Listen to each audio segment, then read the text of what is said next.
Hello everyone, I am Niharika John Mehra and I am your trainer for the series Learning English through Hindi.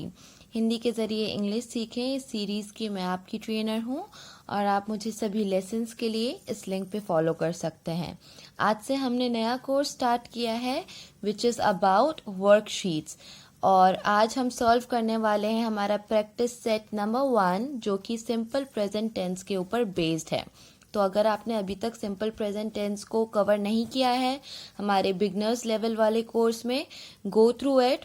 आप rules को समझिए, सीखिए और अगर कर लिया है you can revise your notes या फिर उन रूल्स को अगर आपने कहीं पे भी लिखा है, सीखा, एक बार रिवाइज कर ले एंड देन लेट्स स्टार्ट। तो हम इसे कैसे फॉलो करने वाले हैं वर्कशीट को, मैं आपको 10 सेंटेंसेस देने वाली हूँ। फर्स्ट 5 आप यहाँ पे देख सकते हैं, आपके लिए मैं इसे पढ़ूंगी भी। आप इन सभी सेंटेंसेस को अपने नोटबुक में नोट करिए और उसके बाद आप ट्रांसलेट करिए। अगर आप डायरेक्ट ट्रांसलेट कर सकते हैं देन ऑल्सो इट्स फाइन, बहुत अच्छी बात है। अदरवाइज आप इन्हें नोट करके आगे बढ़ने से पहले आप वीडियो को पॉज करिए, आगे बढ़ने से पहले इन्हें सॉल्व करिए and then you unpause it. उसके बाद में आप अनपॉज करके इस वीडियो में आगे बढ़ सकते हैं। तो पहला सेंटेंस है अनु घोटाला करती है। देन वाहन शोर क्यों मचाते हैं। तीसरा, क्या आयुष प्रतिदिन पाठशाला जाता है। चौथा, तुम व्यायाम करने क्यों नहीं आते हो। पांचवा, हम इस वक्त व्यस्त नहीं रहते हैं। नेक्स्ट स्लाइड में हम देखते हैं हमारे 5 सेंटेंसेस और हैं, 5 वाक्य और हैं। माँ बीमार बच्चे को डॉक्टर के पास ले जाती है। रमेश दूसरों की सहायता नहीं करता है। तुम कपड़े सिलवाने कहाँ जाते हो। कौन तुम्हें रोज मिठाई देता है। आशा ये सब चित्र कैसे बनाती हैं। आप अगेन पॉज करिए, इसी वक्त आप समझिए कि आपको क्या करना है, किस रूल को फॉलो करना है, कौन से टाइप का सेंटेंस है। आप इसे ट्रांसलेट करिए क्योंकि नेक्स्ट आपका अब मैं आपको सॉल्यूशंस बताने वाली हूँ। So after you are done then only unpause. पूरा कंप्लीट करने के बाद ही आप अनपॉज करके वीडियो को कंटिन्यू करिएगा। Okay, so we are here with the solution. Number 1, Anu does scam. Anu घोटाला करती है। करती है के लिए डज का उपयोग करा है हमने, क्योंकि अनु सिंगुलर नाउन है इसलिए डू का उपयोग नहीं कर सकते, डज का उपयोग करा है। और घोटाले के लिए इंग्लिश में जो वर्ड है वो है स्कैम, इसलिए सेंटेंस बन जाता है अनु डज स्कैम। नेक्स्ट सेंटेंस देखते हैं, वाहन शोर क्यों मचाते हैं। इंग्लिश में बनेगा Y do vehicles make noise.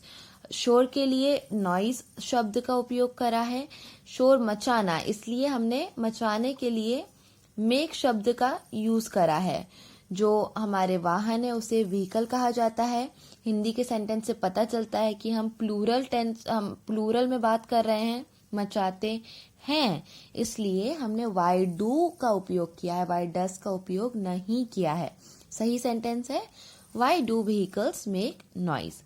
Then तीसरा हमारा जो वाक्य था, क्या आयुष प्रतिदिन पाठशाला जाता है। आयुष हमारा एक सिंगुलर नाउन है इसलिए हम डस का उपयोग करेंगे। ये जो सेंटेंस है ये ऐसा सेंटेंस है जिसका उत्तर केवल हाँ या ना में दिया जा सकता है, इसलिए प्रश्न वाला ये एक वाक्य है, स्टार्टिंग होगी डस से। Does Ayush go to school daily. प्रतिदिन के लिए डेली शब्द आया है, पाठशाला के लिए स्कूल शब्द आया है। नेक्स्ट उसके बाद हम देखते हैं कि तुम व्यायाम करने क्यों नहीं आते हो। इंग्लिश में इसका ट्रांसलेशन होगा या इंग्लिश में इस तरह से वाक्य बनेगा, why don't you come for exercise. व्यायाम के लिए इंग्लिश में वर्ड है एक्सरसाइज। और क्यों नहीं, यहाँ पे हमने क्यों आते हो ऐसा नहीं पूछा है, हमने पूछा है कि तुम क्यों नहीं आते हो, इसलिए हमने डोंट का उपयोग करा है। यू हमारा प्लूरल नाउन है और हमने इसी वजह से डस का नहीं उपयोग करा है लेकिन डू का उपयोग करा है नॉट के साथ, क्योंकि हिंदी में सेंटेंस बोल रहा था क्यों नहीं, और इसीलिए हमने why don't you come for exercise इस तरीके से सेंटेंस बनाया है। फिफ्थ वाला हम देखते हैं, हम इस वक्त व्यस्त नहीं रहते हैं एक नेगेटिव सेंटेंस है, और हम जो है ये प्लूरल नाउन है, इसलिए जो हमारा अंग्रेजी में सेंटेंस बनेगा, we don't remain busy at this time. व्यस्त रहने को बिजी बोला है, इस समय के लिए, इस वक्त के लिए हमने एट दिस टाइम का यूज करा है, और रहने के लिए रिमेन का यूज किया है। नेक्स्ट 5 सॉल्यूशंस देख लेते हैं। हिंदी में हमारा जो वाक्य था, माँ बीमार बच्चे को डॉक्टर के पास ले जाती है, ये एक अफर्मेटिव सेंटेंस है। नॉर्मली सेंटेंस बनेगा, mother takes the sick child to doctor. यहाँ पे एक बात को हम नोटिस करेंगे, जो वर्ब है वो है टेक।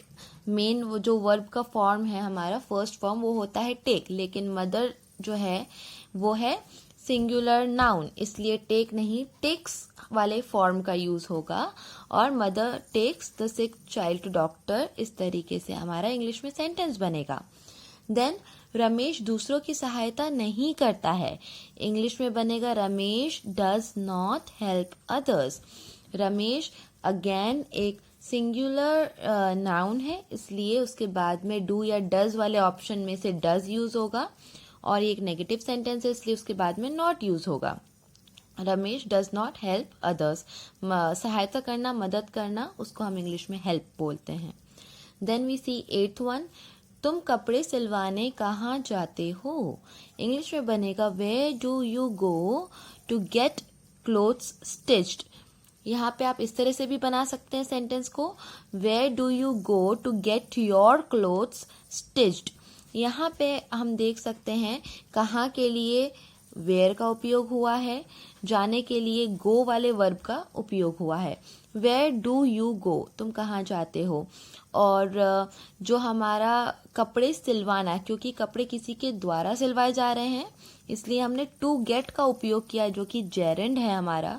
जेरेंड हम हमारे नेक्स्ट कोर्स में सीखने वाले हैं, सो प्लीज बी पेशेंट। यहाँ पे इस तरीके से हमारा पूरा वाक्य फ्रेम होगा, where do you go to get your clothes या to get clothes stitched. Next हम देखते हैं 9th, कौन तुम्हें रोज मिठाई देता है, इंग्लिश में बनेगा, who gives you sweet daily या who gives you sweets daily. मिठाई को इंग्लिश में स्वीट या फिर स्वीट्स कहा जाता है, दोनों का उपयोग कर सकते हैं आप। और रोज के लिए हमने डेली शब्द का उपयोग किया है। हिंदी के सेंटेंस में एंडिंग हो रही थी देता है, जो कि एक वचन है, इसलिए हम इसे हु गिव्स इस तरीके से कहेंगे, ना कि हु गिव। अगर देते हैं होता हिंदी में तो हम हु गिव इस तरीके से अपने सेंटेंस को बनाते। लास्ट सेंटेंस, आशा ये सब चित्र कैसे बनाती है, इंग्लिश में बनेगा, how does Asha make all these pictures या फिर ड्राइंग्स। यहाँ पे चित्र के लिए पिक्चर्स का उपयोग कर सकते हैं, ड्राइंग का उपयोग कर सकते हैं, और यहाँ पे बनाने के लिए मेक शब्द का यूज करा है हमने, और आशा हमारी एक सिंगुलर नाउन है, इसलिए उसके साथ हमने डज का उपयोग किया है। तो ये थे हमारे 10 सॉल्यूशंस। आप अपने आप को स्कोर कर सकते हैं, आउट ऑफ 10 कितने सही गए हैं आपके, और आपको स्कोरिंग जब आप करते हैं आपको हेल्प करेगा अपने टारगेट्स सेट करने में, कि नेक्स्ट टाइम एटलीस्ट आपके 10 में से 8, 9, और बहुत अच्छी बात है 10 में से 10 सारे सही जाएं। It will boost you up, it will help you to work harder next time. So we do have some additional things for you, कुछ और एक्स्ट्रा चीज़ें हैं जो कि है वर्ब लिस्ट। हर एक लेसन के बाद में कुछ वर्ब्स की आपको लिस्ट दी जाएगी, ताकि आपको इंग्लिश में जब सेंटेंस बनाते हैं वर्ब में प्रॉब्लम नहीं आए और आप और अच्छे से अपने सेंटेंसेस बना पाए। Quickly I will tell you, bend, BEND, bend होता है झुकना। हम इसे इस प्रकार से कह सकते हैं, I feel problem in bending, मुझे झुकने में दिक्कत होती है। बेंड का जो पास्ट पार्टिसिपल वाला फॉर्म है और पास्ट टेंस वाला फॉर्म है वो बेंट इस प्रकार से होता है। नेक्स्ट है बिल्ड, बिल्ड का मतलब होता है निर्माण करना। बिल्ड को भी अगर हम उसके सेकंड और थर्ड फॉर्म में देखें तो उसको बिल्ट कर दिया जाता है, डी की जगह टी लगा दिया जाता है। देन लेंड, लेंड का मतलब उधार देना होता है, और लेंड को जब हम सेकंड या थर्ड फॉर्म में लिखते हैं वर्ब के, तो इसमें भी डी हटा के टी लगा देते हैं, लेंट बना देते हैं। देन सेंड, सेंड मतलब भेजना, I send some flowers to my friend. इस प्रकार से सेंटेंस बना सकते हैं। और सेंड को भी जब हम हमारे वर्ब के सेकंड या और थर्ड फॉर्म में चेंज करते हैं तो सेंट शब्द बनता है, डी की जगह टी लग जाता है। Last word is spend, spend मतलब खर्चा करना, I spend lot of money out of my pocket money every day.